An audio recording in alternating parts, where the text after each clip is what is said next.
నమస్తే తెలుగు న్యూస్కి స్వాగతం. లిక్కర్ స్కామ్ కేసులో ఏపీలో A4గా ఉన్న మిథున్ రెడ్డికి సుప్రీంకోర్టులో చొక్కెదురయ్యింది. సుప్రీంకోర్టు ఆయన అప్లై చేసుకున్న ముందస్తు బెయిల్ను తిరస్కరించింది, డిస్మిస్ చేసింది. ఇది చాలా కీలకమైనటువంటి విషయమే. మిథున్ రెడ్డి మొట్టమొదటిసారిగా అసలు కేసే నమోదు చేయక ముందు హైకోర్టును ఆశ్రయించాడు. నా మీద కేసు నమోదు చేస్తారేమో, నాకు ముందస్తు రిలీఫ్ ఇవ్వండి అని. హైకోర్టు అసలు కేసే లేకుండా నువ్వు ముందస్తు రిలీఫ్ కోసం వచ్చావేంటని తిరస్కరిస్తే సుప్రీంకోర్టుకి వెళ్ళాడు. సుప్రీంకోర్టు ఇది అక్కడే తేల్చుకోండి హైకోర్టులోనే అంటే మళ్ళీ హైకోర్టుకు వచ్చాడు. హైకోర్టుకి మళ్ళీ వచ్చేటప్పటికి ఆయన మీద కేసు నమోదైంది. ఆయన A4గా ఉన్నాడు. సో హైకోర్టు ముందస్తు బెయిల్ తిరస్కరించింది. ముందస్తు బెయిల్ తిరస్కరించింది హైకోర్టు కాబట్టి ఇక మళ్ళీ సుప్రీంకోర్టుకు వెళ్ళే అవకాశం ఉంది కాబట్టి సుప్రీంకోర్టుకి వెళ్ళాడు. హైకోర్టు సుప్రీంకోర్టు ట్రిపుల్ బస్సుల్లాగా తిరిగాడు, కానీ సుప్రీంకోర్టు చివరికి డిస్మిస్ చేసేసింది మిథున్ రెడ్డి పిటిషన్ని. ఇక అరెస్టు తప్పదు. మిథున్ రెడ్డిని అరెస్టు చేయడానికి ఉన్న అవరోధాలు అన్నీ తొలగిపోయాయి. అరెస్టు మాత్రమే మిగిలి ఉంది. సిట్ ఏ క్షణంలోనైనా అరెస్టు చేయడానికి అవకాశం ఉంది. మరి ఇప్పుడు మిథున్ రెడ్డి ఎక్కడున్నాడు, ఎప్పుడు పట్టుకొస్తారు? ఒకవేళ అరెస్టు చేస్తే ఇంకొక విషయం ఏంటంటే కీలకంగా జరిగింది ఇక్కడ. మిథున్ రెడ్డిని అరెస్ట్ చేయడానికి వారెంట్ కోసం విజయవాడ కోర్టుని ఆశ్రయించారు పోలీసులు. సో అంటే దాదాపుగా అరెస్ట్ చేయడానికి సిద్ధమైపోయినట్టే అనుకోవాలి. కానీ మిథున్ రెడ్డి ఎక్కడున్నాడు అసలు? సరే, ఎక్కడున్నాడో అరెస్ట్ చేస్తారా? చేస్తే ఎన్ని రోజులు జైల్లో ఉండే అవకాశం ఉంటుంది? పోలీస్ కస్టడీకి ఇస్తారా? ఇస్తే ఎన్ని రోజులు కస్టడీలో ఉంచుతారు? ఇవి ప్రశ్నలు ఉన్నాయి. మళ్ళీ సోమవారమే ఛార్జ్షీట్ వేస్తాం అని అంటున్నారు కాబట్టి ఛార్జ్షీట్ వేసిన తర్వాత ఎన్ని రోజులు ఉంచగలుగుతారు జైల్లో? ఇప్పటికే ఈ కేసులో అరెస్ట్ అయిన 9 మంది 90 రోజులకు పైగా దాదాపు 90 రోజులు అవుతుంది వాళ్ళు జైల్లో ఉంటుండగా 90 రోజుల ఛార్జ్షీట్ దాఖలు చేయకపోతే ఆటోమేటిక్గా బెయిల్ వచ్చేస్తుంది. సో డ్రైవర్ సుబ్రహ్మణ్యం కేసులో ఎమ్మెల్సీ అనంతబాబు విషయంలో అదే జరిగింది. ఛార్జ్షీట్ వేయలేదు కాబట్టి అనంతబాబుకి బెయిల్ వచ్చేసింది. గత వైసీపీ ప్రభుత్వంలో చేసింది అదే చూసాం. సో ఇప్పుడు కూడా అలానే బెయిల్ వచ్చేస్తుంది. ఆ బెయిల్ రాకుండా ఉండాలంటే ఇప్పుడు వెళ్ళిపోయి ఛార్జ్షీట్ వేయాలి, ప్రిలిమినరీ ఛార్జ్షీట్ అయినా. మరి ఇప్పుడు ఛార్జ్షీట్ వేస్తున్న సందర్భంగా మిథున్ రెడ్డికి అన్ని అడ్డంకులు తొలగిపోయి అరెస్టు చేస్తే ఎన్ని రోజులు జైల్లో ఉంటాడు? అసలు మిథున్ రెడ్డి అరెస్టు చేసిన తర్వాత బెయిల్ రాకుండా ఉండగలిగే లేదా ఎక్కువ రోజులు జైల్లో లేదా అసలు కింగ్ పిన్ ఎవరో తేల్చే ప్రక్రియలోకి పోలీసులు ఎలా వెళ్ళే అవకాశం ఉంది? మిథున్ రెడ్డిని అరెస్ట్ చేస్తే కింగ్ పిన్ బయటకు వచ్చేస్తాడా? ఈ విషయాలు కొంచెం లీగల్గా టెక్నికల్గా తెలుసుకోవడానికి జడ్జి రామకృష్ణ గారితో మాట్లాడదాం మనం.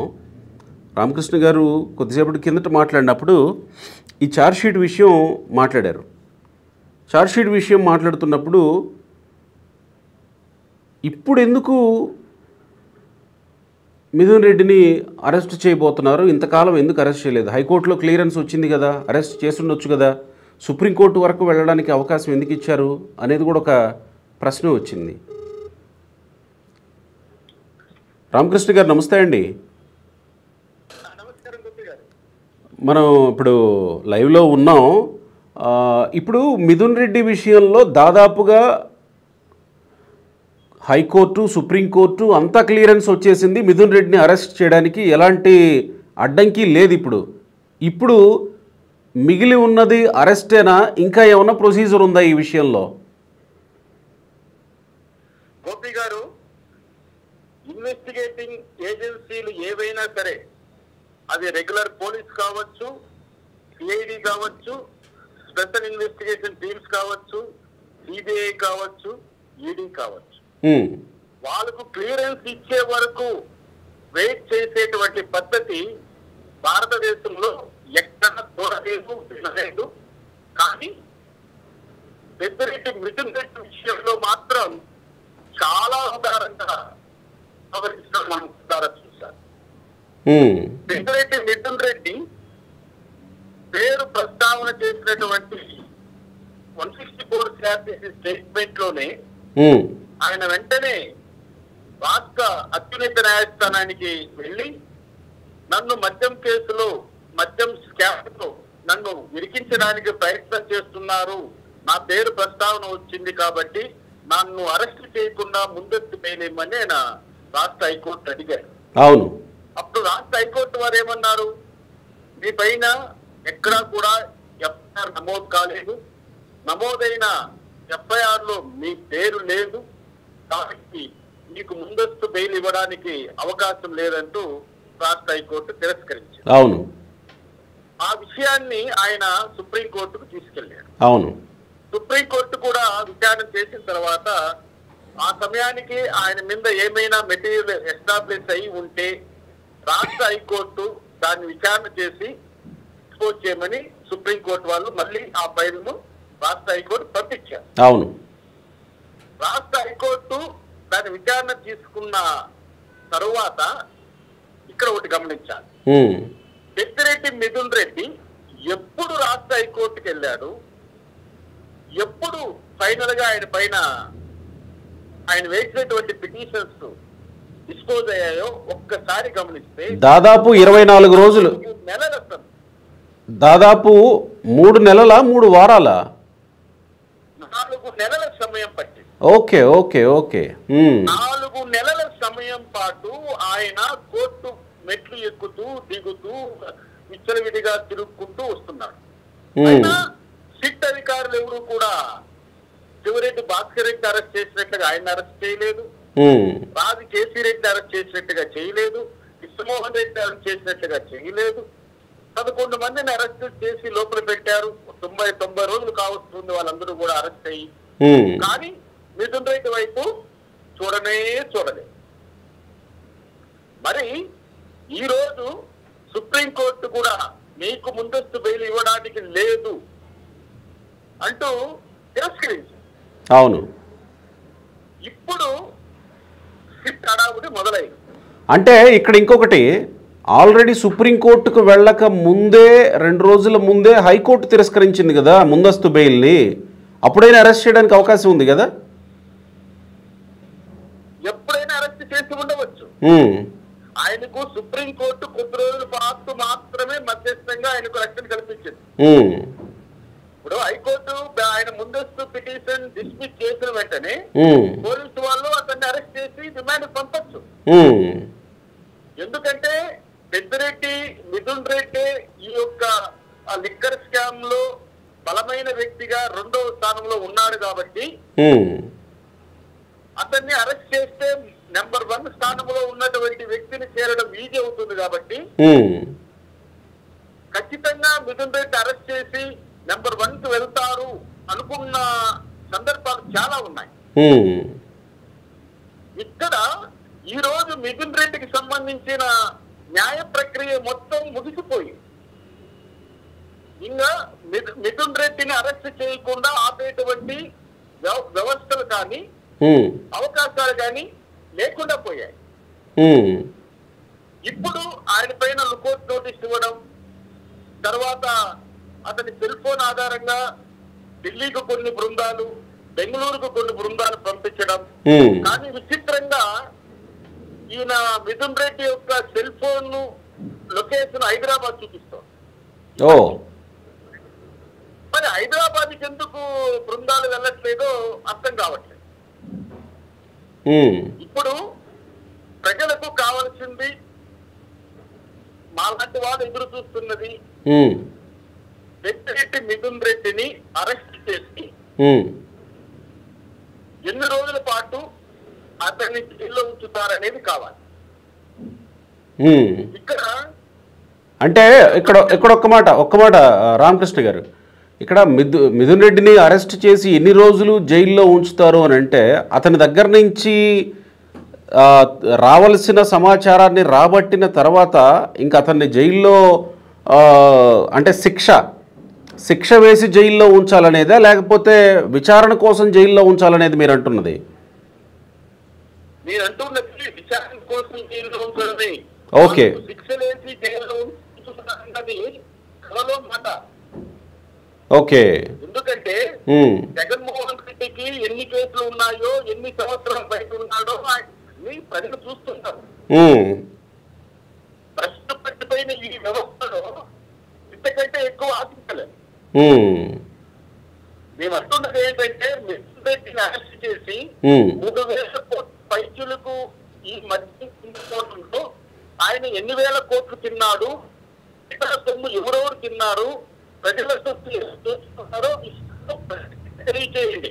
అయితే ఇక్కడ ఒక్క మాట రామకృష్ణ గారు, ఇప్పుడు ఒకవేళ ఈరోజు రేపో మిథున్ రెడ్డిని అరెస్ట్ చేస్తే ఈ బృందాలు, గాలిస్తున్న బృందాలు 21న ఛార్జ్ షీట్ వేసే అవకాశం ఉంది అనేది తెలుస్తూ ఉంది. కాబట్టి ఆ తర్వాత జరిగే పరిణామాలు ఎట్లా ఉంటాయి? గారు, ఒకవేళ ఈ రోజు రాత్రికి కానీ, రేపు కానీ, ఎల్లుండి కానీ మిథున్ రెడ్డి అరెస్ట్ చేస్తే చేసినట్లు లెక్క. లేకపోతే 21వ తారీఖు నుంచి పార్లమెంట్ సెషన్ స్టార్ట్ అవుతుంది. పార్లమెంట్ సెషన్ స్టార్ట్ అయిందంటే మిథున్ రెడ్డి అరెస్ట్ చేయడానికి వీల్లేదు. అంటే స్పీకర్ పర్మిషన్ ఇచ్చినా ఇవ్వకపోయినా అరెస్ట్ చేయడానికి లేదా? ఇక్కడ స్పీకర్ పర్మిషన్ ఇస్తాడా ఇవ్వడా అనే దాన్ని పక్కన పెడితే, స్పీకర్ పర్మిషన్ కోసం పోలీసులు వెయిట్ చేయాలి. ఓకే, అది రావచ్చు, రాకపోవచ్చు. దీన్ని మా పల్లెలు ఏమంటారంటే, పైన ఉన్న మేఘాలు కుండలో ఉన్న నీళ్లు కింద పోసుకున్నదట అంటారు. అంటే ఆ మేఘాలు వర్షించవచ్చు, వర్షించకపోవచ్చు, కానీ చేతిలో ఉన్న కుండలో ఉన్న నీళ్లు దారిపోతున్నట్లే కదా ఇది. పర్మిషన్ ఇస్తా ఇవ్వడానికి పక్కన పెడితే, మిథున్ రెడ్డిని క్లియర్ కట్ గా అరెస్ట్ చేసే అవకాశం ఈ 2 రోజుల్లో ఉండంగా కూటమి ప్రభుత్వం అవకాశాన్ని జారవిడ్చుకుంటే ప్రజలకు అపనమ్మకం అన్నది బలపడిపోతుంది. అంటే ఒక ప్రొసీజర్ ఒక్క మాట రామకృష్ణ గారు, ఇక్కడ ప్రొసీజర్ ఏంటి? ఛార్జ్ షీట్ వేసిన తర్వాత ఎక్కువ రోజులు జైల్లో ఉండడానికి అవకాశం ఉండదా? జైల్లో పెట్టడానికి అవకాశం ఉండదా? సుప్రీంకోర్టు నిన్న ఒక మాట నుంచి, ఈ అవినీతి అన్నది కేవలం ఒక కుటుంబానికి సంబంధించిన విషయం కాదు. ఒక కుటుంబం నష్టపోతే పెద్దగా ఇబ్బంది ఉంటుంది, కానీ అవినీతి వల్ల సమాజం మొత్తం నష్టపోతుంది. కాబట్టి ఈ విషయాన్ని చాలా సీరియస్ గా తీసుకోవాలని నిన్న మిథున్ రెడ్డి కేసులో వ్యాఖ్యానం చేసింది. అంటే అవినీతి అన్నది ఎంత ప్రమాదకరమైనదో చెప్పకనే చెప్పింది సుప్రీంకోర్టు. ఇటువంటి కేసుల్లో ఛార్జ్ షీట్ వేసిన వెంటనే వాళ్లకు బెయిల్ ఇవ్వాలనేటువంటి రెగ్యులర్ ప్రొసీజర్ ని ఇక్కడ ఫాలో కావు కోర్టు అవినీతి చేస్తుంది. ఓకే ఓకే ఓకే దానికి మనము చాలా మంది చెప్పుకోవచ్చు. మధు కూడా అనేటువంటి ఒక చీఫ్ మినిస్టర్ కూడా అదే విధంగా జైల్లో ఉన్నాడు. ఏంటంటే చేసేసరి కాబట్టి మాకు బెయిల్ ఇవ్వని అడిగే అధికారము ముద్దాయికి ఉంటుంది. ఓకే, ఛార్జ్ షీట్ వేసిన తర్వాత ఏమి ఉండదు కాబట్టి ముద్దాయికి రైట్స్ వస్తాయి. ఓకే, వన్స్ ఛార్జ్ షీట్ వేస్తే బెయిల్ ఇవ్వమని అడిగే రైట్స్ వస్తాయి. రైట్, వస్తాయి. ఎందుకంటే ఇంకా విచారణ చేయాల్సింది ఏమీ లేదు కదా. ఓకే, ఈ ప్రైమరీగా ముద్దాయిలు ఎందుకు జైల్లో పెడతారంటే, ఇన్వెస్టిగేషన్ చేసే సమయంలో, విచారణ చేసే సమయంలో సాక్ష్యాలను ప్రభావితం చేస్తారని, సాక్ష్యాధారాలను తారుమారు చేస్తారని, ఇన్వెస్టిగేషన్ సజావుగా సాగడానికి సహకరించకుండా అడ్డుపడతారని, ఇలా డబ్బు అధికారాన్ని ఉపయోగించి ఇబ్బందులు పెడతారనే ఒక అంశంతో వాళ్ళని ఇన్సైడ్ పెడతారు. వన్స్ ఛార్జ్ షీట్ ఫైల్ అయిపోయిందంటే పోలీసు వాళ్ళు చెప్పాల్సిన కథ మొత్తం కోర్టుకి చెప్పేశారని అర్థం. మరి ఇప్పుడు ఒకవేళ 21న ఛార్జ్ షీట్ వేసేస్తే వెంటనే బెయిల్కి అప్లై చేసుకోవడానికి అవకాశం ఉంటుంది కదా. ఇప్పుడు ఒకవేళ అవినాష్ రెడ్డిని అరెస్ట్ చేసినా గానీ అవినాష్ రెడ్డి బెయిల్ అప్లికేషన్ పెట్టుకోవడానికి 100% ఆయనకు అనుకూలత ఏర్పడుతుంది. సారీ, మిథున్ రెడ్డి, అవినాష్ రెడ్డి కాదు. ఓకే, మిథున్ రెడ్డికే 100% అనుకూలత ఏర్పడుతుంది. అతని వైపు రాసు వండుతారు. ఎందుకు త్రాసు అటువైపు పొంగుతుందంటే ఉమ్, ఇన్వెస్టిగేషన్ కోసం కదా లోపల పెడతారు ముద్దాయిల్ని. అవును. మరి ఆ ఇన్వెస్టిగేషన్ పూర్తయిపోయిన తర్వాత ముద్దాయిని లోపల ఉంచవలసినటువంటి అవసరం ఏంటి అనేది న్యాయ ప్రక్రియలో ఒక భాగం. ఉమ్, న్యాయమూర్తులు కూడా లేవనెత్తులు ఏంటి, Hmm. పోలీసు వారి ఇన్వెస్టిగేషన్ పూర్తి చేసి ఛార్జ్ షీట్ వేసేసారు కాబట్టి ఉమ్. ముద్దాయిని ఇంకా జైల్లో పెట్టవలసిన అవసరం లేదు. సో ఇంకా కస్టడీకి కూడా తీసుకోవాల్సిన అవసరం లేదైతే. ఇక కస్టడీ నీకు జైల్లో ఉంటేనే కస్టడీ ఉంటుంది, ఉమ్, నీకు జైల్లో లేకుండా కస్టడీ అనేది ఉండదు. ఉమ్, అంటే నేను చెప్పేది ఏంటంటే ఉమ్, జ్యుడిషియల్ కస్టడీ ఉండదు. ఓకే. కావాలంటే పోలీసులు నోటీస్ ఇచ్చి ఏదైనా అడగడానికి పిలిపించవచ్చు. ఓకే. పిలిచినప్పుడు వస్తూ పోతూ ఉండండి అని చెప్పొచ్చు, అంతేనా? వస్తూ పోతూ ఉన్న అత్తగారింటికి వచ్చి మంచి ఫుడ్ తిని వెళ్ళదు. అంటే నాకు ఒకటి గుర్తొచ్చింది. అవినాష్ రెడ్డి, వివేకానంద రెడ్డి హత్య కేసులో అవినాష్ రెడ్డిని అరెస్ట్ చేసినట్టు చూపించి మళ్ళీ వెంటనే బెయిల్ ఇచ్చినట్టు చూపించారు. అట్లా అట్లా అట్లా జరుగుతుంది అనుకోవాలి ఇది.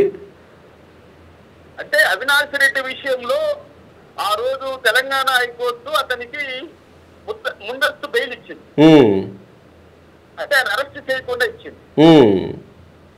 కానీ ఇక్కడ మిథున్ రెడ్డి విషయంకి వచ్చేసరికి మిథున్ రెడ్డికి పూర్తి స్థాయి బెయిల్ వస్తుంది.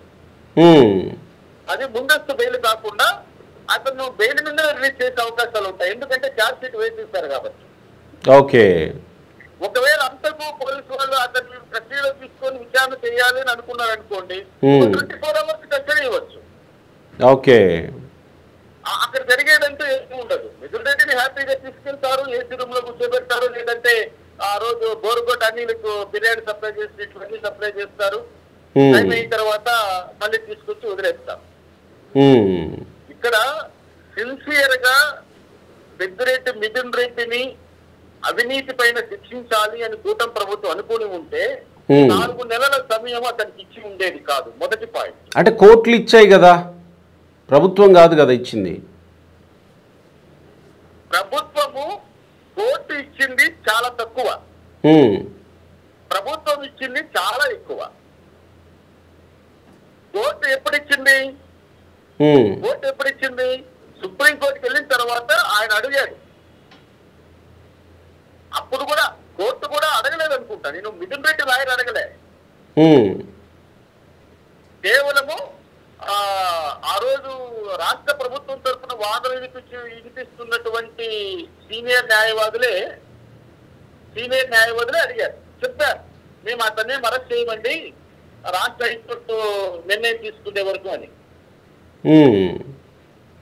కాబట్టి అప్పుడు అలా విసులుబాటు వచ్చింది. మేము అతన్ని అరెస్ట్ చేయాలి అని వీళ్ళు అనుకున్నారనుకోండి, అప్పుడు కూడా అటువంటి కమిట్మెంట్ ఇవ్వాల్సిన అవసరం లేదు సుప్రీంకోర్టు. వీళ్ళు ఇచ్చారంతే, సుప్రీంకోర్టు అడగలేదు. మరిప్పుడు మిథున్ రెడ్డిని అరెస్ట్ చేసినా కానీ కింగ్ పిన్ ఎవరో బయటకు వచ్చే అవకాశం ఉంటుందా? అసలు లబ్ధిదారులు ఎవరు అనే విషయం బయటకు వస్తాయా ఇవన్నీ? మిథున్ రెడ్డి ద్వారా రప్పించడానికి 100% అవకాశం ఉంది.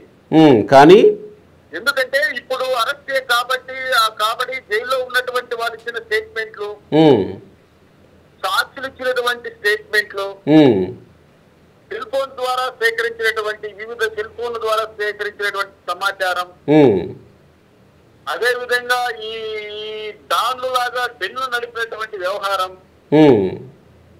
దుబాయ్ లో వీళ్ళు ఏం చేశారో తెలిసినటువంటి వ్యవహారం, హైదరాబాద్ లో ఏం జరిగింది, తాడేపల్లిలో ఏం జరిగింది, బెంగళూరులో ఏం జరిగింది, ఎక్కడెక్కడ డబ్బులు ఎలా డంప్ చేశారన్న వ్యవహారం అంతా టెక్నికల్ గా సేకరించింది. అటువంటిప్పుడు ఈ నెంబర్ 2 గా ఉన్నటువంటి ఇద్దరు ఎంపీలు, ఒకరేమో మిథున్ రెడ్డి, ఒకరేమో విజయసాయి రెడ్డి. విజయసాయి రెడ్డికి వాటాల్లో తేడా రావడము, ఆయనకు వాటర్ చేరకపోవడంతో ఆయన నిర్దేశించారని చెప్తారు. మరి విజయసాయి రెడ్డిని కూడా అరెస్ట్ చేయాలి కదా ఈ కేసులో. చేయాలి కదా. ఇప్పుడు పెద్దిరెడ్డి మిథున్ రెడ్డితో పాటు విజయసాయి రెడ్డి కూడా నెంబర్ 2 గా వ్యవహరించారు ఈ లిక్కర్ స్కామ్ లో. ఆయన బహిరంగంగానే ఒప్పుకున్నాడు కదా, మా ఇంట్లోనే జరిగింది మీటింగ్ అని. అదే మరి ఇక్కడ మిథున్ రెడ్డి ఎంతవరకు ఆయన ఎస్టాబ్లిష్ చేయాలని చూస్తున్నారు. లిక్కర్ స్కామ్ రూపకల్పనలో ఆయన భాగస్వామ్యం ఉందని, డిస్టిలరీకి ఆర్డర్స్ ఇచ్చే దాంట్లో ఆయన ప్రమేయం ఉందని, ఏదైతే 10% వాళ్ళు లంచంగా తీసుకున్నారో ఆ డబ్బును ఎలా చేరవేయాలనే దాంట్లో అతని పాత్ర ఉందని, తద్వారా సేకరించినటువంటి అవినీతి సొమ్మును పిఎల్ఆర్ కంపెనీలో ఇన్వెస్ట్ చేశారని, ఇది చాలా విషయాలు సేకరించింది. అదే నిజమైతే పిఎల్ఆర్ కంపెనీలో మిథున్ రెడ్డి ఒక్కడే వాటాదారుడా, పెద్దిరెడ్డి రామచంద్ర రెడ్డి వాటాదారుడు కాదా, పెద్దిరెడ్డి ద్వారకానాథ్ రెడ్డి వాటాదారుడు కాదా, పెద్దిరెడ్డి రామచంద్ర రెడ్డి భార్య వాటాదారు కాదా, పెద్దిరెడ్డి మిథున్ రెడ్డి భార్య వాటాదారు కాదా అందులో లో? అప్పుడు వీళ్ళందరినీ కూడా ఈ మద్యం స్కామ్ లో వాళ్ళు ముద్దాయిలుగానే చూపించాలి కదా. కేవలం పెద్దిరెడ్డి మిథున్ రెడ్డి వరకు ఆగుతారా? కనీసం వాళ్ళను విచారణ చేయాలి కదా. అందులో ఉన్న డైరెక్టర్లందరినీ, పిఎల్ఆర్ కంపెనీలో ఉన్న డైరెక్టర్లందరినీ, మీ కంపెనీకి ఎలా వచ్చాయి, ఈ యొక్క ముడుపుల నుంచి వచ్చిన సొమ్ము మీ కంపెనీలు ఎలా ఇన్వెస్ట్ చేశారని వాళ్ళని అడగాలి కదా. అవును అవును చెప్పాలనుకుంటే చాలా విషయాలు ఉన్నాయి. మరి అన్నిటినీ మనస్ఫూర్తిగా నిజాయితీగా ఖచ్చితంగా ఇన్వెస్టిగేషన్ చేసి ఈ యొక్క స్కామ్ ఎస్టాబ్లిష్ చేస్తారా అనేది వెయిట్ చేయాలి. మరి ఇప్పుడు ఇంతకు ముందులాగే మిథున్ రెడ్డి ఇంతకు ముందు గతంలో కొంతమంది మాట్లాడినట్టుగా తెలీదు, గుర్తులేదు అని అంటే అప్పుడు పరిస్థితి ఏంటి? ఛార్జ్షీట్ వేస్తారా, లేకపోతే ఇంకొంతకాలం ఆగుతారా ఛార్జ్షీట్ వేయకుండా? ఛార్జ్షీట్ వేయకపోతేనేమో బెయిల్ వచ్చేస్తుంది, 90 రోజులు అవుతుంది కాబట్టి మీరు చెప్పిన లాజిక్ ప్రకారం. ఇక్కడ ఒకటి గుర్తుపెట్టుకోవాలి గోపి గారు, charge sheet preliminary charge sheet already prepare అయిపోయింది. ఓకే, 28 మండే రోజు కోర్టుకు సమర్పిస్తున్నారు అధికారులు. ఆ సమర్పించడంలో మిథున్ రెడ్డి అరెస్టు విషయము అందులో ఉంటుందో ఉండదో చెప్పలేదు. మిథున్ రెడ్డి ఆ లోపల అరెస్ట్ అవుతాడా లేదా, మిథున్ రెడ్డి వ్యవహారం ఆ ఛార్జ్షీట్ లో పొందుపరుస్తారా లేదా అనేది మనం చెప్పలేదు. ఓకే, కానీ ఇప్పుడే రిమాండ్ లో ఉన్నటువంటి ఈ కేసు రెడ్డి గాని, లేకపోతే కృష్ణమోహన్ రెడ్డి గాని, ధనంజయ రెడ్డి, బాలాజీ, వీళ్ళందరూ కూడా వాళ్ళందరికీ బెయిల్స్ రాకుండా ఆపాలి అంటే వాళ్ళు ఖచ్చితంగా ప్రిలిమినరీ ఛార్జ్షీట్ వేయాలి. Okay okay. లేదంటే ఇప్పుడు డ్రైవర్ ఎమ్మెల్సీ అనంత బాబు దళిత డ్రైవర్ ని చంపి సుబ్రహ్మణ్యాన్ని డెలివరీ చేసి బెయిల్ మీద వచ్చేసాడు కదా. ఆ రోజు జగన్మోహన్ రెడ్డి ఏం చేశాడు, పోలీసులు చెప్పి ఛార్జ్షీట్ వేయకుండా ఆపేశారు. ఆయన ఆపడంతో పోలీసు వాళ్ళు ఛార్జ్షీట్ వేయలేదు. ఈ అనంత బాబుకు కోర్టు వెంటనే డిఫాల్ట్ గా బెయిల్ వచ్చేసింది. డిఫాల్ట్ బెయిల్ వచ్చేసింది. ఆయనకు విజయోత్సవాలు చేశారు. దళితులందరూ ఆయన భుజాన్ని వేసుకొని ఊరేగిపోయారు. చంపబడ్డ దళిత బిడ్డ గురించి ఎవరు ఆలోచించాలా? ఈ విధంగా దొంగచాటుగా బెయిల్ తెచ్చుకొని బయటపడ్డటువంటి అనంతబాబును భుజాన్ని వేసుకొని ఊరేగింపులు చేశారు ఆ రోజు. అంతా దళితులే. ఇప్పుడు 2 విషయాలు రామకృష్ణ గారు. ఒకటి, అరెస్ట్ చేస్తారా, ఎప్పటిలోపు దొరుకుతాడు? ఒక మాజీ మంత్రి దొరకడానికి నెలల సమయం పట్టింది కాకాని గోవర్ధన్ రెడ్డి లాంటి వాళ్ళు. మరి మిథున్ రెడ్డి సిట్టింగ్ ఎంపీ, మంచి పరపతి ఉన్నటువంటి వ్యక్తి. సో ఎంత త్వరగా దొరుకుతాడు ఇప్పుడు ఉన్నటువంటి ఎంపీ అనేది ఒక ప్రశ్న అయితే, దొరకబట్టినా ఏమి ఆయన నుంచి రాబడతారు అనేది ఇంకొక ప్రశ్న. ఒకవేళ రాబట్టడానికి ఎన్ని రోజులు జైల్లో ఉంచగలరు అనేది 3 ప్రశ్నలు. ఫటాఫట్ చెప్పేసేయండి సార్ ఈ 3 ప్రశ్నలకి. ఇప్పుడు మిథున్ రెడ్డిని అరెస్ట్ చేస్తారా చెయ్యరా అని మనం ఆలోచన చేస్తే, మిథున్ రెడ్డి దేశం విడిచి పారిపోకుండా కట్టడి చేశారు, లుకౌట్ నోటీసులు ఇచ్చారు, ఫైన్. కాబట్టి మిథున్ రెడ్డి దేశం విడిచి పారిపోలేదు. ఓకే, మిథున్ రెడ్డి ఇండియాలోనే ఆయన ఎంపీ కాబట్టి ఆయనకు ఢిల్లీలో ఒక హౌస్ ఉంటుంది, బెంగళూరులో ఒక హౌస్ ఉంది, హైదరాబాద్ అంటే ఉంటాయి, ఎన్నో హౌస్లు ఉన్నాయి వాళ్ళకి. ఓకే, కానీ ఆయన ఏదో ఒక చోట ప్రదర్శించుకోవడానికి అవకాశం ఉంది. ఓకే, మన రాష్ట్ర ఇంటెలిజెన్స్ సమర్థవంతంగా పనిచేస్తే 2 hours లో మిథున్ రెడ్డిని పట్టుకోవచ్చు. మరి కూటమి ప్రభుత్వం ఇంటెలిజెన్స్ వ్యవస్థను బలవంతంగా బలవంతంగా లేక బలహీనంగా చూస్తోందా ఉమ్. అనేది ఇక్కడ చూడాలి. సో ఎంత బలంగా వాడుతుంది అనేది చూడాలి. చూడాలి ఇంటెలిజెన్స్. ఉమ్.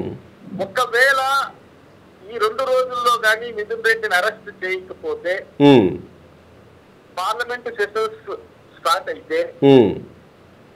ఇంకా మిథున్ రెడ్డి అరెస్ట్ అన్నది ఉమ్. కేవలం నామ మాత్రమే. ఓకే. అంతే ఇంకా. ఉమ్. ఎందుకంటే ఆయనే కావాలనుకుంటే మిథున్ రెడ్డి కోర్టు ముందు సరెండర్ అయ్యి అదే రోజు బెయిల్ తీసుకోవచ్చు. ఏది పార్లమెంట్ సెషన్స్ జరుగుతుండగా అయిపోయిన తర్వాత అయిపోయాక? Okay okay. ఆల్రెడీ లోపల మొత్తం అంతా ఛార్జ్ షీట్ ఫైల్ చేయడము ఓకే అంతా కట్టాక్రమానిస్తూ అంతా కూడా ఓవర్ అయిపోతుంది. కోర్టు కూడా ఇంకా అభ్యంతరం ఉంటుంది. Okay okay okay. కోర్టు కూడా చాలా లిబరల్ గా ఛార్జ్ షీట్ వేసేసారు కదా, ఇంకా ముద్దాయి ఏం పని కావాలంటే ఆయన మీరు ఇన్వెస్టిగేషన్ అవసరం అనుకుంటే నోటీస్ ఇచ్చి పిలిపించుకోండి, ఎదుగాల సమాచారం తీసుకోండి కండిషన్ మీద బెయిల్ ఇచ్చేస్తారు. మరి ఇప్పుడు ఈ 2 రోజులు దొరకకుండా తప్పించుకునే ప్రయత్నాల్లోనే ఉంటారేమో కదా సార్? అయితే దొరకరండి ఆయన. ఓకే. అదే ఇప్పుడు నేను అంటాను, గజవీతగాడైనా లోపల నీళ్ళలో ఏదైనా ఉంటేనే పట్టుకొస్తాడు. మేము గజవీతగాళ్ళను పెట్టాము, మేము దాని కోసము వెతుకుతున్నాము అంటే లోపల ఉంటాయి కదా ఎక్కడానికి. అంతే కదా, ఉన్న చోట ఎతకాలి. లేదంటే మొత్తం నది అంతా ఇదేస్తారా గజవీతగాళ్ళు? రైట్ వాళ్ళ మనుషులు కదా. రైట్ సార్, చూద్దాం అయితే. రైట్ రైట్ రైట్ సార్, అయితే చూద్దాం ఏం జరగబోతుందో. Thank you sir. Okay okay thank you okay thank you thank you.